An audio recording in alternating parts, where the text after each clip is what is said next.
Sairam students, I welcome all of you once again to the third part of lesson number 13, sound. So let's recall once again whatever we have learnt in the last lecture. So student, in the last lecture we spoke about the difference between the harsh sound and the difference between the soft sound. Okay, and the most importantly, you all know that the vibration is very important for the production of the sound. So you can see that the vibration it can cause in our neck region also, which is also called as a larynx. So the larynx which is present in our neck region, it is also called as a voice box. So voice box which is present in our neck region, it is responsible for production of the sound. So we are speaking, we are talking, that is because of the voice box which is also called as what? Larynx. So who is called as a voice box, students? So the larynx, it is called as what? Voice box. And even right now also when we are speaking, if you put your hand on the throat, it vibrates, right? So shall we say that the vibration is important for the sound production? Yes. So the vibration is important for the sound production. And do you know that the intensity of the sound, it is measured in a unit which is also called as what? Decibel. So the decibel, it is the unit which is used to measure the intensity of the sound. And the most importantly, student, like the water wave, the sound waves are also present. A wave of the vibration, it is spreaded in all the direction. So the sound waves are spreading from where the sound is getting created. So this is called as what? Sound wave. So when these sound waves reaches to our ear, we are able to hear properly. So sound waves are responsible for the hearing activity. And do you know that there is a delicate diaphragm or eardrum which is present in our ear cavity. So inside the ear cavity there is delicate diaphragm which vibrates when we hear something. So the sensation produced by this vibration are passed on from ear to the brain through the nerves. Nerves are responsible for conduction of the sensation. So these nerves which are present in the ear, they send the vibration to the brain, and then after that we hear the sound. So the nervous system and the eardrum or diaphragm which is present in the ear, they are also useful to hear us the different type of the sound. And that's why student, always remember that if we hear a loud noise, then it makes us very unstable, it makes us restless, right? So the loud sound makes us irritated and it causes our headache also, right? The soft music, it is okay, but the loud music, it is not at all okay. So students, you can see that over here, sound travels in the form of waves through the air, water, and through the solid also, and then it reaches to our ear. And as you can see that over here, transmission of the sound occurs in the different speed through the different medium. Transmission of the sound is faster through the liquid than the gas. So through the liquid, the transmission of the gas will be more as compared to the gas, and if we compare the solid and the liquid, the sound will produce loudly from the solid as compared to through the liquid. So this is the difference of the medium from where the sound will carry more. So sound will be conducted more from the solid, then it will be in the liquid, and then the lastly in the gases. So the more sound will be travel by the solid and then the liquid and then the gases. So the different medium are responsible for the conduction of the sound. And one most important new word which we have learned, that is the propagation of the sound. Please students, I repeat here once again, note down this definition in your notebook. They are very important. So what do you mean by the propagation of the sound? Sound is said to be propagated when sound waves spread in all the direction from a source of the sound. So basically, can I say that the medium from where the sound is getting traveled from one point to the another point? So the point or the medium from where the sound it is getting transferred, it is called as what? Propagation of the sound. And one most important thing we have learned, that is a medium of propagation of the sound. So what do you mean by the medium of the propagation? The substances around the source of the sound through which sound is spreaded, it is called as medium of propagation of the sound. Like I just told you, the sound can be traveled through the water, sound can be traveled through the solid, and even sound can be traveled through the gas also. So the solid, liquid and the gas, they are called as medium of propagation of the sound. So the medium by which the sound will be traveled, that is called as what? The medium of propagation of the sound. Understood, students? Now student, what you see here in this image? Yeah, in this image a girl is singing a song. In this image a boy is shouting loudly. And in this image a boy is carrying something. He is carrying some toy. Again it is also making noise. Right? So can you tell me that which is a pleasant noise and which is a louder and irritating noise? Observe and tell me.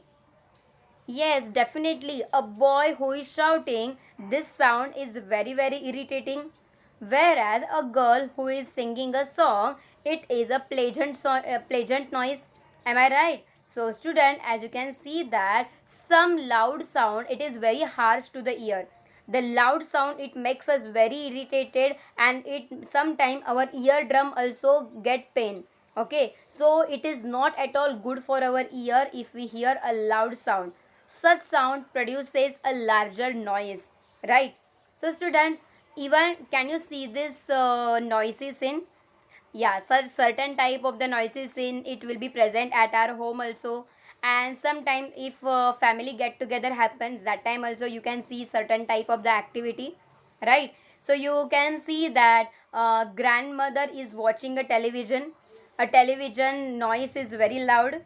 Again you can see that here in this image a girl is playing with the drumsticks, right? She's also making a loud noise.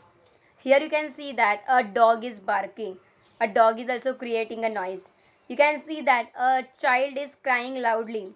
And on the other hand, the father is talking over a phone. Here a boy is playing with the plane. And here you can see that the mother and the neighbor auntie, they both are talking loudly. So in this entire scenario, it is a noisy scene, right? So a lot of noises are mixed together. TV sound, crying sound, dog barking, talking, then the drumstick. So they all sound are mixed together. So such kind of the scene, it is called as what? Noisy scene. Are you getting my point? So students, you can see that over here some of the sounds they depict are pleasant while some of them are very harsh. So in the picture whatever we have seen just now, some are pleasant to our ear but some are not at all pleasant, right? And again student, you can see that very loud or continuous noise have the adverse effect on the people of that locality. So if we keep on hearing the loud noise, it will create a adverse effect on our body. And do you know that students, their hearing may get impaired, which can even lead to the deafness. Deafness means what? We are not able to hear.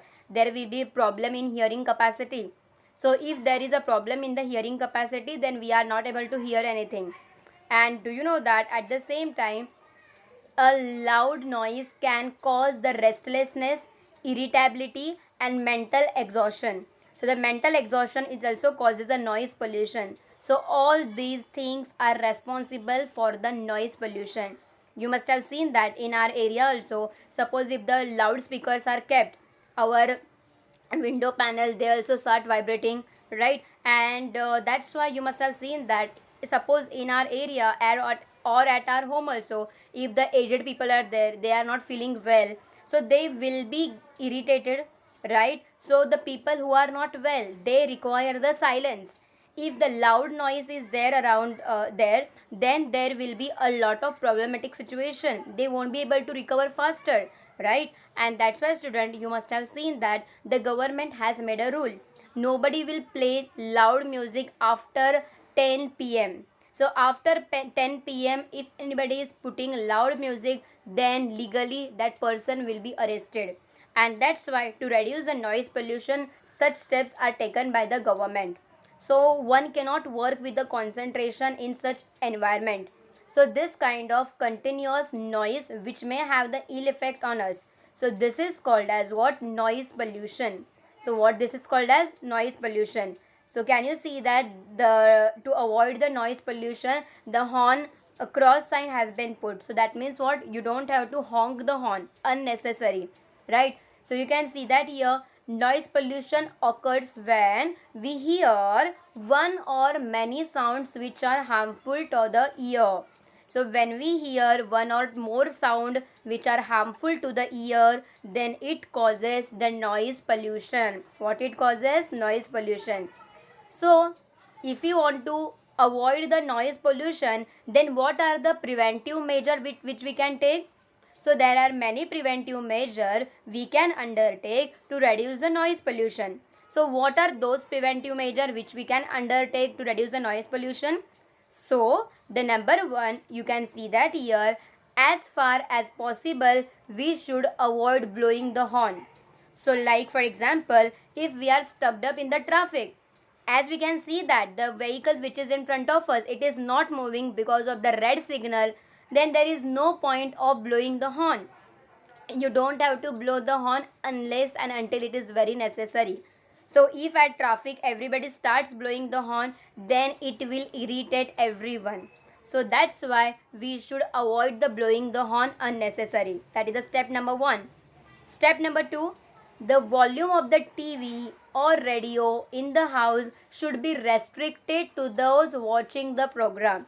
Like suppose if you are watching cartoon or if you are watching particular serial, then only keep that much volume which is audible to you. Don't put loud music which will be audible to your neighbor and the entire society. It will create the noise pollution. So you have to lower the volume of the TV and the radio also. And at the same time, students, vehicles should be maintained properly to reduce the unnecessary sound they produce. You must have seen that there are certain vehicles like Royal Enfield, Bullet, etc. They produce a lot of noise, right? And if you do not maintain the vehicle, it produces louder noise.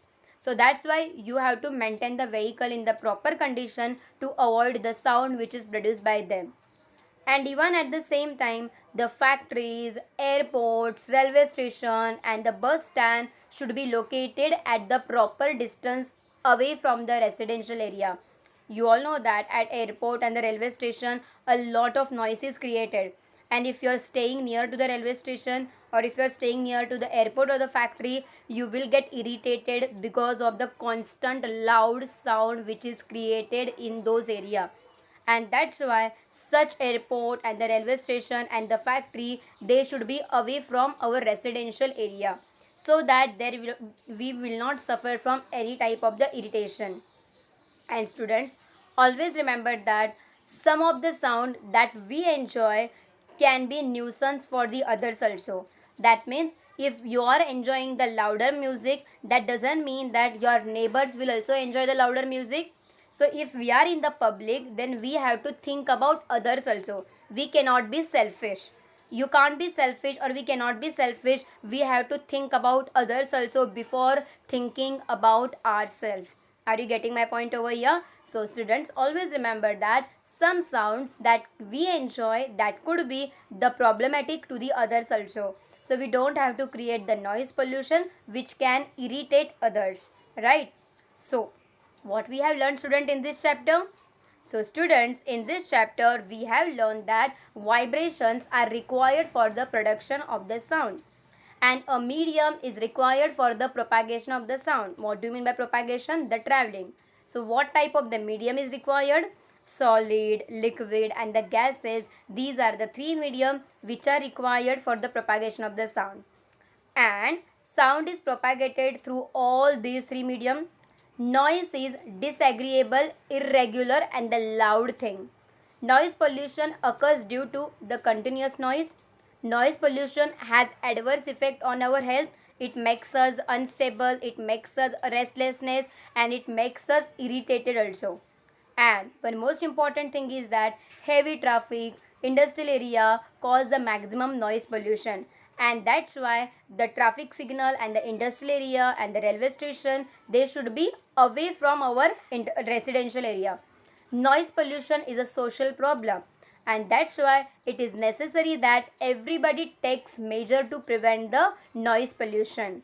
And most importantly, blowing the horns of the vehicle is prohibited near the places like schools and the hospital, because in the school the students are there, so because of the continue blowing of the horn the children might get disturbed, and in hospital it is full of patients, so because of the sound pollution the patient's recovery will be disturbed.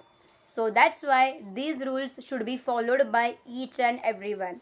So I hope so students you must have understood about the noise pollution and what are the adverse effect of the noise pollution, right? So here student we have completed the lesson number 13, that is sound. So I hope so you must have understood this lesson. Again, once again go through to the lesson so that you can understand this lesson properly. Bye bye, take care.